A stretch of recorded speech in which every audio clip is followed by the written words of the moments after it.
Hello, everyone. Welcome to Good Money, your trusted source for personal finance advice. I'm Tanya Rivero in New York. Ever wonder what it would be like to work from home? With advances in technology, more and more people are looking for home-based jobs that could easily give them the flexibility of setting their own hours and perhaps find a better work-life balance. It enables you to run your own business, be your own boss, but with the backing of another company that's there because you're selling their products or their services. Wouldn't it be nice if your commute consisted of stepping to the kitchen for a cup of coffee, then into your home office? Well, thanks to the internet, plenty of people do it daily. Best commute in town. Very short. Takes me about 30 seconds. We get to choose our own hours. It allows me to have the flexibility to do things with my wife and my daughter. So there are real work-at-home jobs out there. There is opportunities to work at home. You just need to find out what type of an opportunity you're best suited for and research it and pursue it. For Money Talks, I'm Stacy Johnson. It's an automated way to make money on the internet. So, how does it work? And why would you share it with somebody? This is exactly how this works. All right. So you've got these big Fortune 500 companies, household names, companies with household names, right, they have a lot of money allocated to advertising. And you see this every day. You turn on your TV, you see advertising. You turn on the radio, you hear advertising.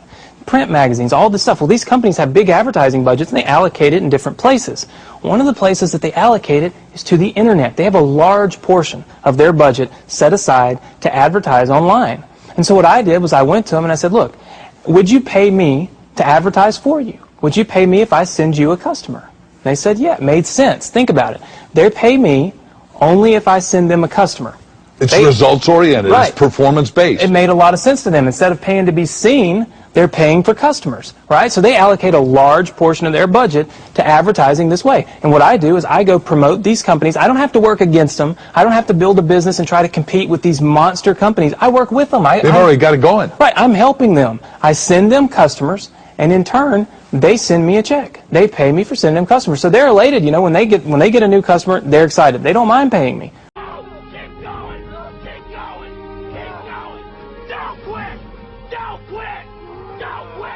If you can change your outlook, change some of your values, and change your rules, you'll find there's a whole other set of rules out there that are more conducive for people who want to be rich. The story of Rich Dad, Poor Dad is really a story of two different fathers with two different sets of values and completely different sets of advice.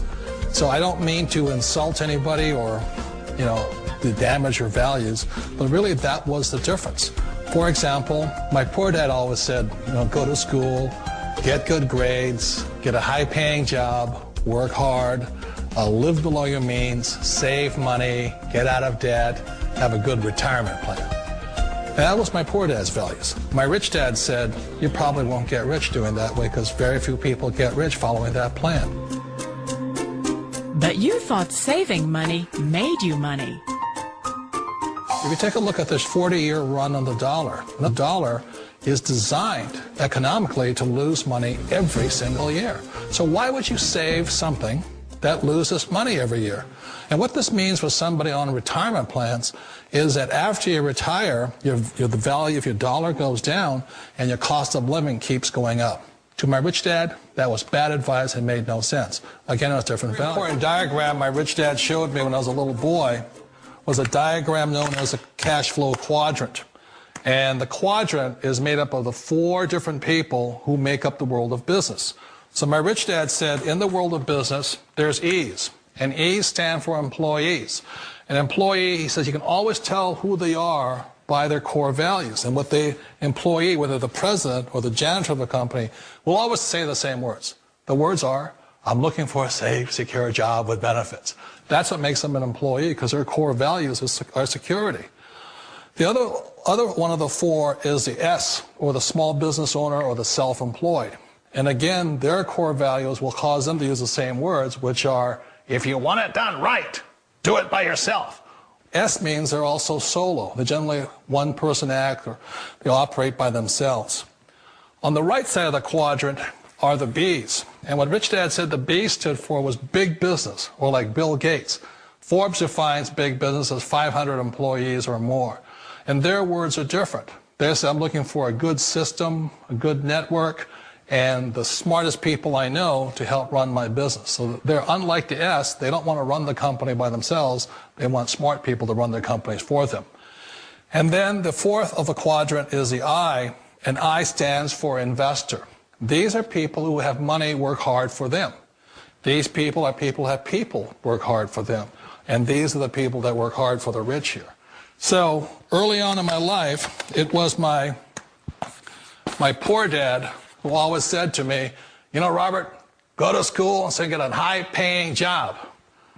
And so my poor dad's core value was to be an employee. He wanted job security, promotions, a steady paycheck, and all this.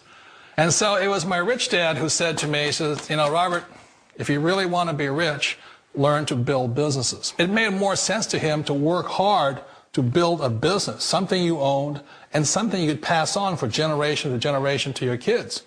Whereas my poor dad said work hard, but my rich dad said, why would you work hard for something you'll never own and you can get fired from right away? Again, that was the difference in values. So my rich dad suggested I learn how to be a business owner and learn how to be an investor. And that's one of the big differences. On this side of the quadrant, these people here work for security. They work for money also. On this side over here, their key value that they want is they want freedom. They don't want to have to work at a job anymore. They don't want to have to work for the rest of their lives. So the beauty of building a business and learning how to invest is very simply that this is passive income. You work hard for a few years, but possibly for the rest of your life, income keeps flowing to you. Of all the businesses out there, which type do you choose? One of the reasons I consider a direct selling business a perfect business is very simply because the company will work with you to get the business skills that make you rich. Always remember that it's not money that makes you rich, it's business skills. And that's why it's a perfect business. They'll take as long as you like to get the skills to make the money. And that's a lifetime skill thing. The other part about it is the low startup cost. You know, where else can you get in for under $500 and get these skills? For people who want to make the shift over to the B quadrant, which is what I would recommend for people, one of the beauties of a network marketing company is that you can do that for a very low price. And that's why I talk to people about considering network marketing. If you're to build a Microsoft, it would take you hundreds of millions of dollars. But a network marketing company allows you to start at a very low rate. They'll be patient with you. They'll take their time to transition over here. And the reason why that time is so important to most people is it takes time to change those values. And the most important thing is once you take the time, let's say it takes 1 year, 2 years, 5 years, whatever time it takes, once you see the value or the core values of this side and this side, you're unstoppable. Today, I would never go back and get a job. Why should I? I'd rather stay on this side, build companies, pay less taxes, and make more money. But the key is a person needs to change the values from my poor dad to the values of my rich dad. And that's one of the beauties of network marketing companies. They allow you the time, and at very low cost, they'll work with you to make that transition over there. The number one asset a person can build is build a business. That is the smartest thing you can do. Years ago, I decided not to follow the corporate ladder simply because, again, it was values. You know, my poor dad always said, go to school and get a high-paying job with the government or a big corporation. But my rich dad said, why would you work so hard at something you'll never own? You can't sell your job. You can't pass it on to your kids. So to me, it never made any sense. It made more sense to build my own business and hire other people. The other reason is that you really don't have much control if you're in the corporate ladder world. For example, you can get fired at any time. Or today we have what's called M&As, or mergers and acquisitions, where another company buys another company. So you could be a great employee, but the company that buys your company just fires you. Wait a minute. This sounds too good to be true. Like one of those get-rich-quick schemes. It's not a get-rich-quick formula. You don't just do it overnight. It takes time. I still remember the first time I made that transition was back in 1978 when I fully quit my job and I had to depend upon my company that I was building to support me. So I understand the fear. The beauty, the most important thing to remember is this. There's two kinds of people in the world. There are the types that will say, you'll never make it. And I had a lot of people, a lot of friends and family saying that. You're stupid, don't do it. And the second type were the people that said, go for it, you can do it. Don't worry about it, we'll cover you. So the most important thing is support of friends and family. One of the beauties of a direct selling company is that they provide that personal support to you for as long as it takes you to make the journey from the left side to my rich dad side. One of the challenges of being self-employed is that you're your own boss. You're the solo act. Like in the S quadrant, you're the individual. You do it on your own. Whereas in the B quadrant, you're a team player. You have to depend upon your team and count on your team. So the problem with being an S is that, let's say you're in a traffic accident, there goes your income. And let's say you get older and you haven't set enough money aside to retire on, that means you'll probably have to work for the rest of your life because you don't have anybody else to fall back on, not a team to count on. So one of the problems with the S, although most people say it's the most satisfying of all work, it is a solo act, and you're totally on your own. Personally, I'd rather be a member of a team. You know, they can count on me and I can count on them. We all know the world has changed, but sometimes the hardest thing to change is ourselves. And being an old guy, I sort of know the older I get, I sometimes get more set in my ways. And I think that's one of the things that a direct selling business offers people, why it's the perfect business. They allow you to take your time to make the mental, emotional, and physical changes required to move from the left side to the rich dad side. I think that's a big thing. It's a very gracious, it's a very elegant way, it's a patient way of supporting you in making the changes of your life. So please remember, change always creates upset, but sometimes we all know we have to make those changes. And if you know it's time for you to make that change, then the perfect business may be a direct selling business for you. Call it whatever you want. It's already a $100 billion a year business.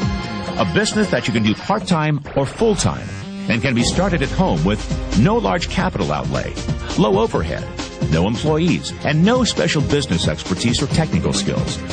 A business that allows you to work your hours for your goals. A business that offers time freedom, financial freedom, and a franchise-like, step-by-step business plan. And according to most experts, a home-based business offers incredible tax advantages. After I had my son, I just never saw him anymore. I was giving him to the babysitter before dawn and picking him up after dark. So Patty found a way to work from home, because working from home gives her the time to raise her 4-year-old son and 2-year-old daughter. I think it's the best of all worlds because you do get to spend your life with your kids. I just love to talk with my kids. I love to see them develop. Advice for other moms who want to get into a work-at-home business? Research and just take a look and keep your mind open to find a different opportunity. Her lucky flying shirt reads, "Look, Ma, no hands." She showed us how she controls her plane. And I would have my right foot right here on the yoke and my left foot here on the throttle. And I'm using my big toe to push on the push-to-talk switch. So you feel perfectly safe? I do, yes. Is there any issue of safety at all? You know, there's not. After, an hour, just like driving with her in a car, after an hour or so, you don't even really realize she has no arms. Our cameras were mounted inside the small plane to see Jessica in action. Watch as she takes off. Jessica uses her left foot to control the throttle. Then her right foot pulls out the wheel as she lifts off. It looks scary, but she does it like a pro.